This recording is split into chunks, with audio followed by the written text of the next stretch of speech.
रोम रोम भाइयों, सिस्टम पार देंगे। આજે સવારમાં રોટલી કાલની બહુ વધી હતી. મેં એને તરીને એક ડબ્બામાં ભર્યા અને બીજી બાજુ પૌવા બનાવ્યા અને આજે વઘારેલો ભાત લઈ જવાનો હતો ટિફિનમાં. તો મેં ભાત બનાવીને ઠંડો કરવા મૂકી દીધો. ત્યાં સુધી પરી અને ક્રિસ્યુ બંને જણ ઉઠી ગયા. ઉઠ્યા એટલે એ લોકોએ ચા નાસ્તો કર્યો અને પરી અને ક્રિસ્યુ બંને જણના આજે નખ કાપવાના હતા.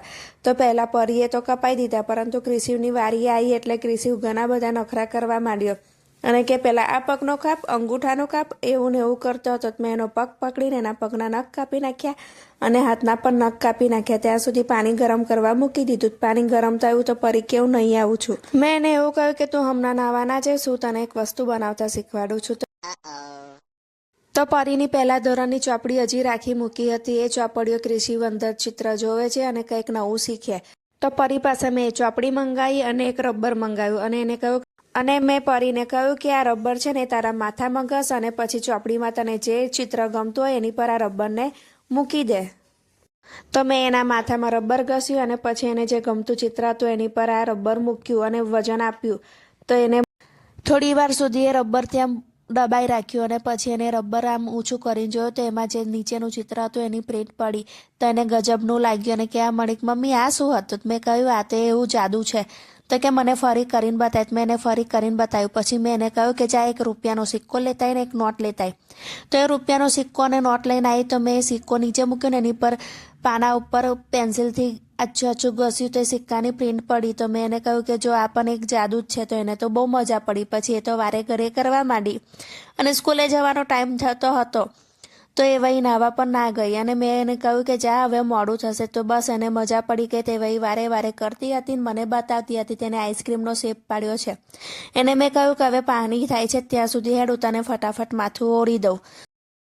મેં પરીને કહ્યું કે હવે તું નહીં આવી, પછી હું તને ફરી એક નવો જાદુ બનાવતા શીખવાડું છું. તો કે એ શું? મેં કહ્યું પહેલાં તું નહીં આવી. તો એ નાવા ગઈ અને નહીં આવી એટલે કહેવા માંડી કે મમ્મી હવે તું મને કહેતી હતી કે હજુ નવો એક જાદુ છે. તો મેં કહ્યું કે અમે અમારા સમયે આ બધું ખૂબ રમ્યા છે, તમે નથી રમ્યા એટલે હું તમને નવું શીખવાડું છું. તો કે શું? મેં કહ્યું કે ચા એક પાનું લેતા આવી અને એ પાનું લેવા ગઈ. એક પાન લઈને આવી ત્યાં સુધી મેં એના ટિફિનના ડબ્બા ભર્યા અને ઠંડા કર્યા. ઠંડા થઈ ગયા એટલે પછી મેં એ ટિફિન પેક કરીને એ લોકોના બેગમાં મૂકી દીધા. એ પાનું લઈને આવી મેં પાના પર થોડું તેલ લગાવ્યું ને પછી એ ચિત્ર ઉપર મૂકી દીધું અને કહ્યું કે જો આ તું પ્રિન્ટ છે એની પર તું ચિત્ર દોર એટલે તને ચિત્ર દોરતા પણ આવડશે. ત્યાં સુધી સ્કૂલનો સમય થઈ ગયો એટલે એને થોડું ઘણું એવી પ્રિન્ટ કરીને પછી મૂકી દીધું. ને અમે પરી અને ક્રિશન બંને સ્કૂલે મૂકીને આવીને ઘરના બધા કામ પતાવીને બપોરે હું નીકળી ગઈ ડીમાર્ટ જવા માટે. મારે આજે ટિફિન બેગ લાવવાની હતી. એ પરીના પપ્પાની એક ટિફિન બેગ હતી એ તૂટી ગઈ હતી અને તેલ બધું બહાર ઢરાઈ જતું હતું ને લીકેજ થતું હતું. એટલે એમને મને કહ્યું હતું કે તું જઈને લઈ આવજે. તો હું બપોરે થઈ એટલે હું ત્યાં લેવા ગઈ અને ત્યાંથી બારોબાર ક્રિસ્યુને પણ સ્કૂલેથી લઈને પછી હું આવીશ. તો હું ફટાફટ ડીમાર્ટમાં ગઈ. ડીમાર્ટમાં થોડો ટાઈમ પસાર કર્યો. ત્યાં તો અંદર ગઈ, બધા કાઉન્ટર આગળ ગઈ, નવું શું આવ્યું છે ને શું નહીં આવ્યું એ બધું જોવા માંડીને એ બધું જોઈને પછી અલગ અલગ સેક્શનમાં ગઈ. તો અલગ અલગ સેક્શનમાં થોડી ઓફરો ચાલતી હતી પણ મેં લીધું નહીં કારણ કે હજુ 10 દિવસ જ થયા છે હું ઘરનો બધો સામાન લાવી. એટલે હું પછી આમથી તેમ ફરતી હતી. પછી હું ડબ્બા બાજુ ગઈ તો ડબ્બા શોધતી હતી કારણ કે એ લોકોએ કાઉન્ટર બધા ચેન્જ કરી નાખ્યા હતા.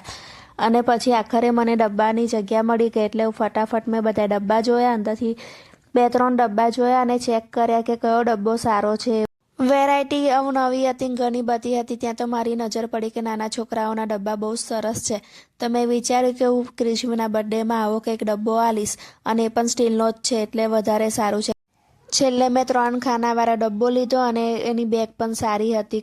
અને હું આ બાજુથી પેલી બાજુ ગઈ તો ત્યાં ચંપલનું સેક્શન હતું. તે સેક્શનમાં જોયા ને મેં વિચાર્યું કે લાવ છોકરાઓ માટે આવા ચંપલ લઈ લઉં. પરંતુ મેં વિચાર્યું કે એ લોકો પાસે તો ચંપલ છે. પછી મેં મારા માટે ટી શર્ટો જોઈ તો મને એમાંથી એક ટી શર્ટ પસંદ પડી એટલે મેં એક ટી શર્ટ લીધી અને ત્યાં હું છાશ લીધી અને મેં ત્યાંથી ફરી ઢોસાનું ખીરું લીધું અને નજર પડી કે શ્રીખંડનો ડબ્બો પતી ગયો છે. તો પરીને ખૂબ જ ભાવે છે શ્રીખંડ. તો મેં પછી ત્યાંથી શ્રીખંડ લીધો. શ્રીખંડ લઈને પછી બિલ બનાવ્યું અને બિલ બનાવીને હું આવી ગઈ ક્રિસ્યુના સ્કૂલ બાજુ. તો ત્યાં હજુ ઘણો સમય બાકી હતો એટલે હું બહાર બાકડે બેઠી હતી ક્રિશિવની સ્કૂલનો છૂટવાનો સમય થયો કે એટલે ક્રિશિવ લઈને ઘરે આવી તો ઘરે આવીને એને આ ડબ્બો જોયો તો કહેવા માંડ્યો કે મમ્મી આ ડબ્બો કોનો છે? તો મેં કહ્યું કે એક આંટીએ મંગાવ્યો છે, કારણ કે હું એવું કહીશ કે આ તારા પપ્પાનો છે તો એ જીદ કરશે અને કહેશે કે આ ડબ્બો હવે હું મારી સ્કૂલમાં લઈ જઈશ. એટલે મેં જેમ તેમ એને પટાઈને એને સમજાવ્યો તો સમજી ગયો અને પછી પરીને લેવા જવાનો સમય થયો એટલે લઈને એને હું ઘરે આવી અને એને ચા નાસ્તો કરવા આપી દીધો. તો એ વહુ કહેવા માંડી કે મમ્મી આજે તું તારા હાથથી મને બિસ્કિટ ખવડાય. 2-3 બિસ્કિટ ખવડાયા અને પછી મેં કહ્યું કે હવે તો બેટા તું જાતે ખા, હવે તો તું મોટી થઈ ગઈ છું. તો કે ના મમ્મી બસ મારે આજે તારા હાથે જ ખાવું છે, અને મને ઇમોશનલ કરી દીધી. જોતા મેં ઘણું બધું સમજે છે અને વિચારે પણ છે અને એ વહી સાચો જવાબ પણ આપી દે છે અને જે યોગ્ય લાગે એ કહે પણ છે. અને આમાં સાંજ થવા આવી તો પરી મને કહેવા માંડી કે મમ્મી ચાલ મને નીચે બાગમાં રમવા લઈ જા. તમે બાગમાં રમવા આવ્યા ત્યાં તો મારી નજર આકાશ તરફ ફરી અને મેં ક્રિશિવને કીધું જો વિમાન જાય છે તો એને તો બહુ મજા પડી. અને પરી રમકડા લઈને આવી હતી, કંઈક બનાવીને લાવી તો કે મમ્મી તું આઈસ્ક્રીમ ખા, પછી કેક ખા અને કેવું બન્યું છે ને એ પણ કહે. તો મેં કહ્યું સારું. તો ક્રિશિવ કે મમ્મી આઈસ્ક્રીમ સાથે ચટણી પણ ખાવી છે?